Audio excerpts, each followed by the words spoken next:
Hey guys, so it appears that I've been ruffling some feathers. Right here, the shocking allegations against Michael Tate, this guy. I posted up on this video. So my comment was, I used to hang out at Tate's house, babysit Toby Mac's son Truett, and have been exposing the entire Christian music industry as Freemasonic Luciferians and card-carrying pedophiles. Tate was gay with the drummer Jad from his band Tate. The next comment was, put up or shut up.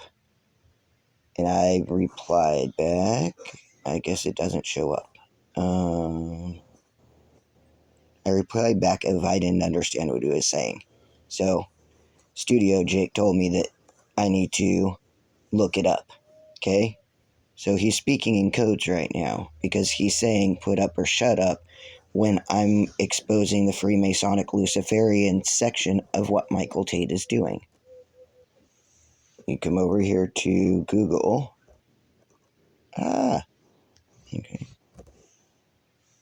Come over here to Google, and the phrase Freemason, put up or shut up, is a direct challenge to a perceived secrecy and alleged influence of the Masons. It's a call for the organization to be more transparent about its activities and beliefs, particularly in response to various conspiracy theories and criticisms that have arisen over time.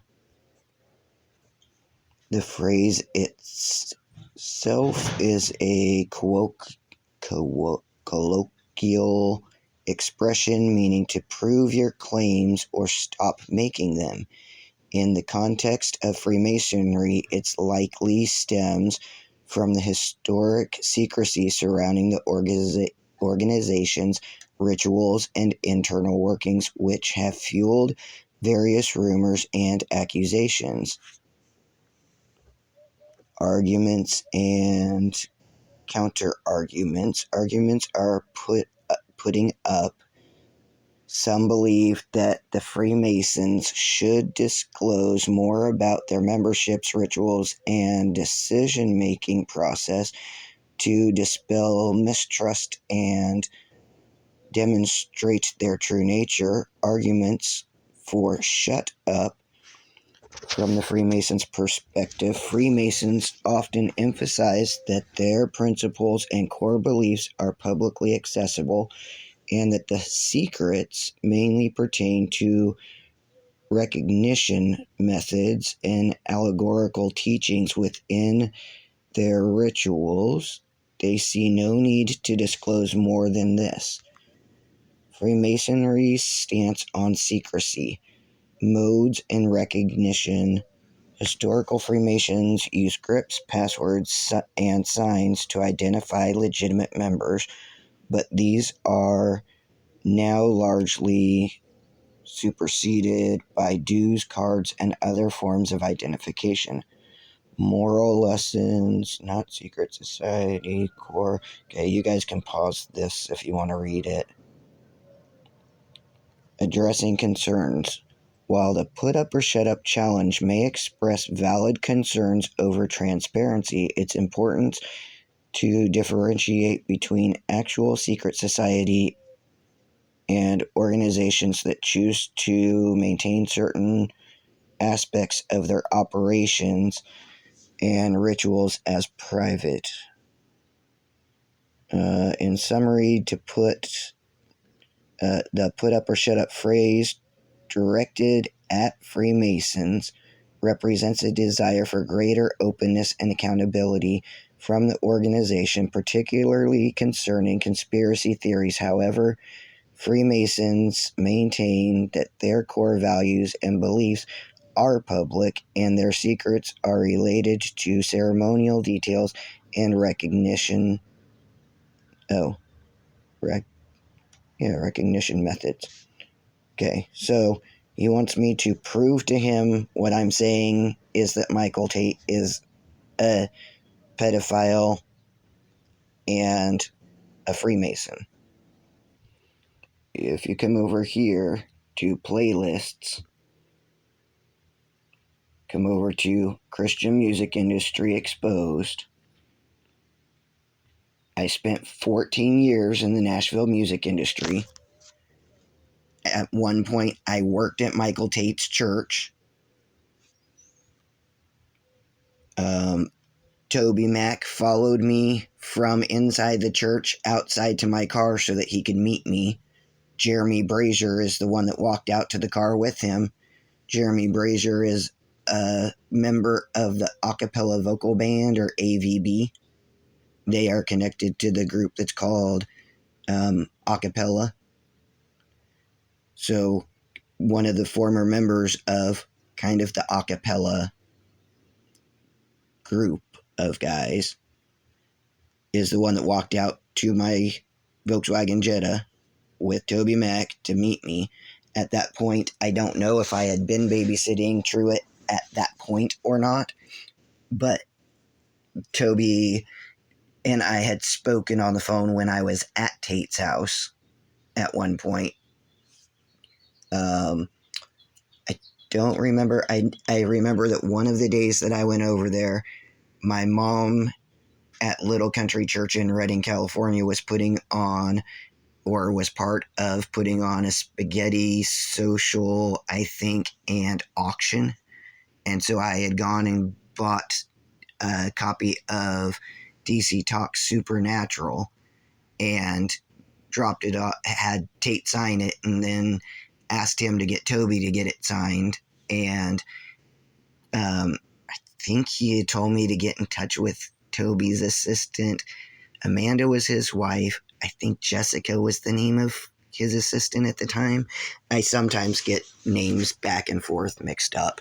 So the reason that I used to babysit Toby's son, Truett, was when Amanda, Toby's wife, would have meetings at Bethel World Outreach Church in Brentwood on days that were not church services. She'd be having a meeting, and so I was working at the church as a janitor with Aaron Herman.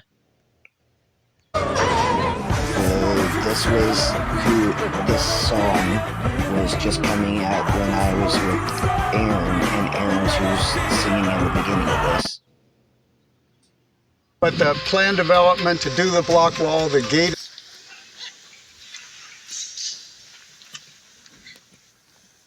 Your love is more than my mind can fathom, more than I know.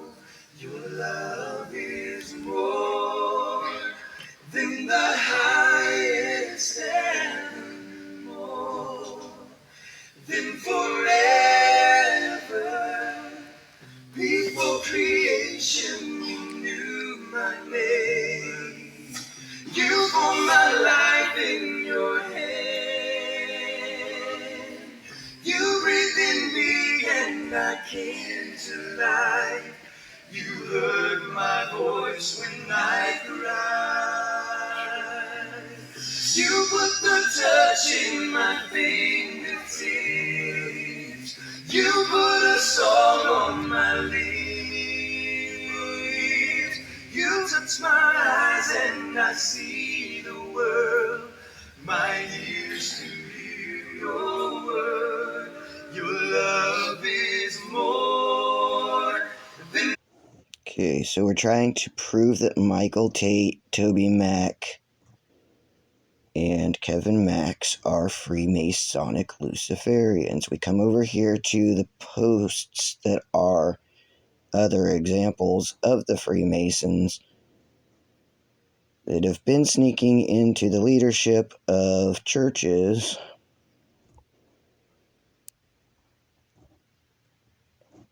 And we go down to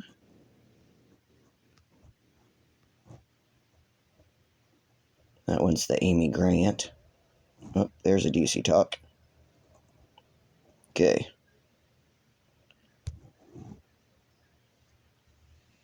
A dot within a circle. down here inside the DC Talk logo.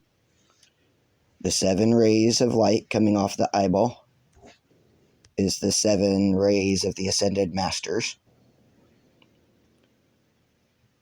The one-eyed symbolism, because the worthless shepherd is blind in his right eye and his right hand has withered.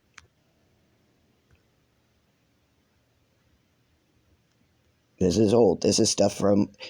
I've been trying to warn people for years and years and years. Okay.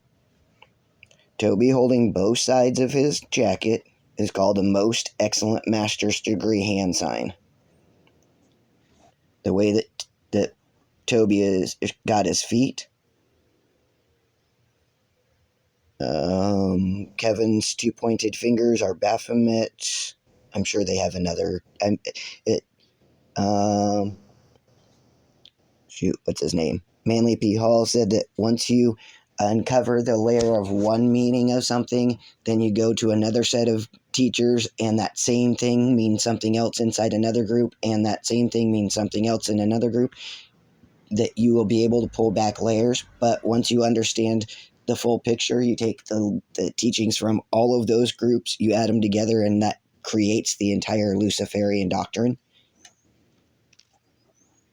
So where Toby just had his feet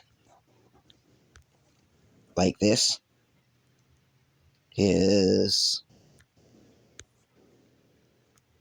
something to do with one of these. He's either entered apprentice, fellow craft, or master mason, based on how his feet are set up. See how his feet are set up right here? That one would be master mason.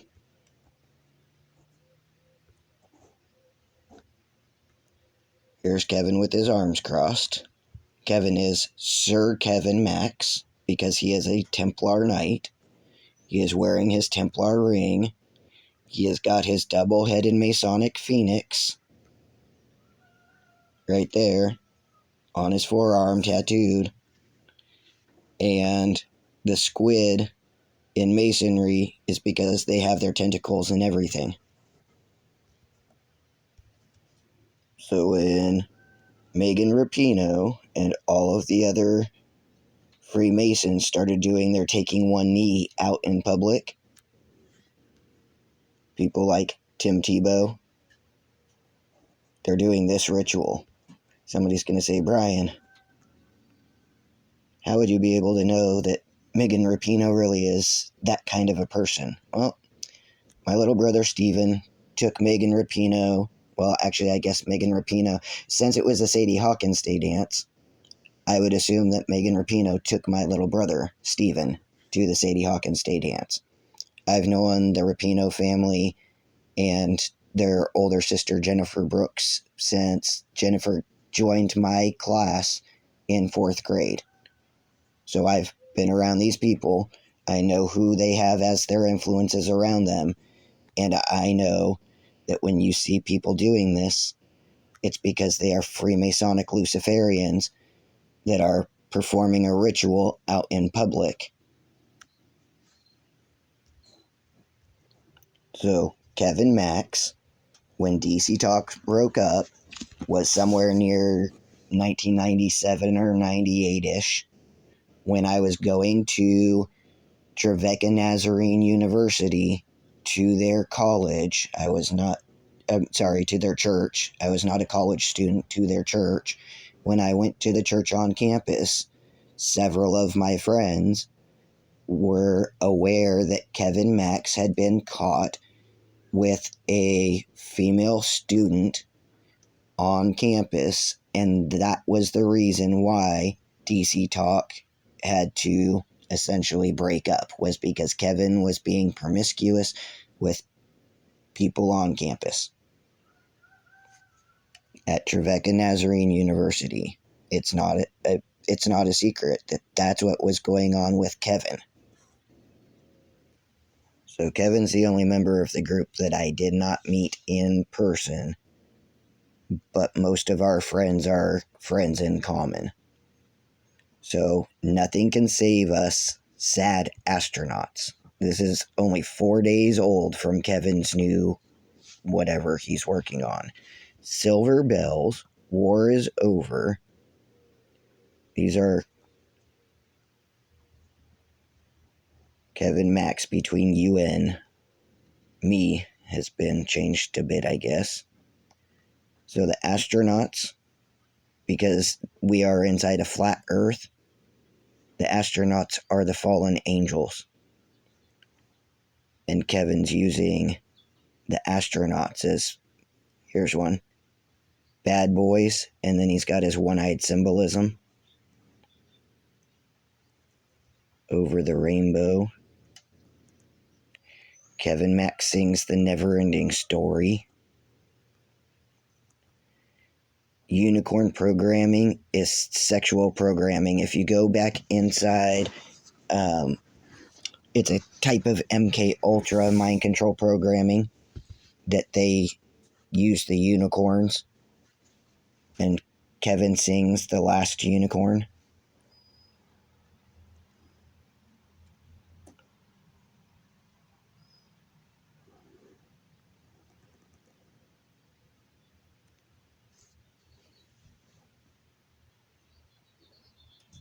One second.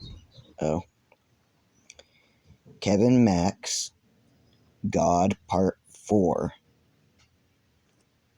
But do you guys see that he's got a lightning bolt right there for his God Part 4?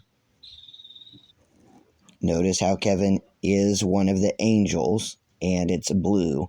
The blue angels are the blue divas of the first ray or third ray.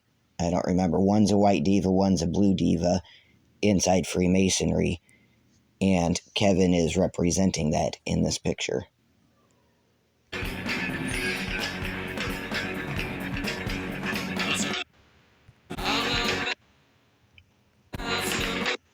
Okay. Kevin Max just walked past this logo, and it was a lightning bolt.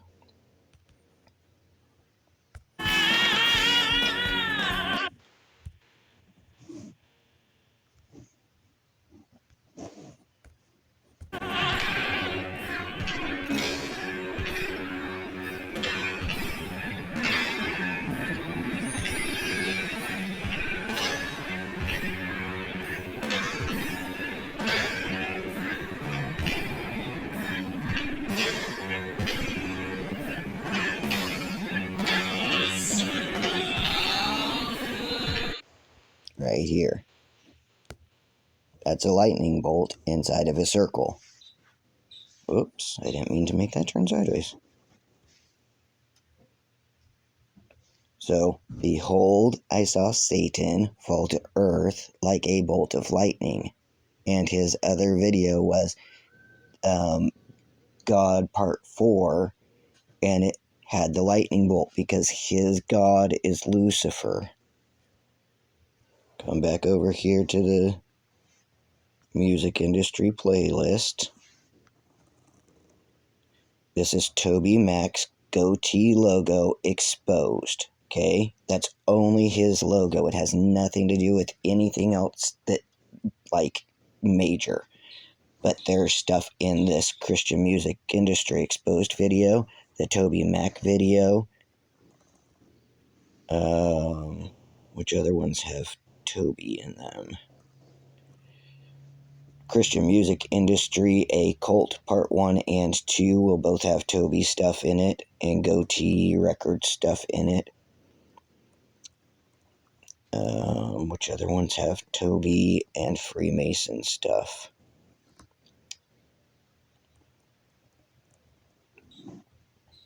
I know there's another Toby one that has to do with elemental magic. That one. Elemental magic, Bethel, Redding, and Toby.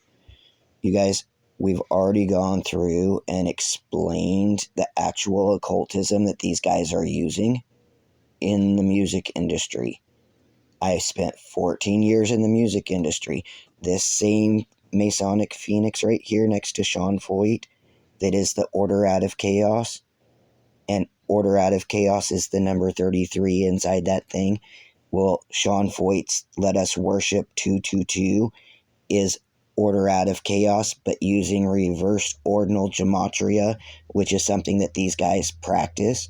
So Sean Foyt's Let Us Worship 222 is Let Us Worship order out of chaos, and Kevin Max's double-headed phoenix that's on his arm is another order out of chaos. They're both practicing the same satanic rituals.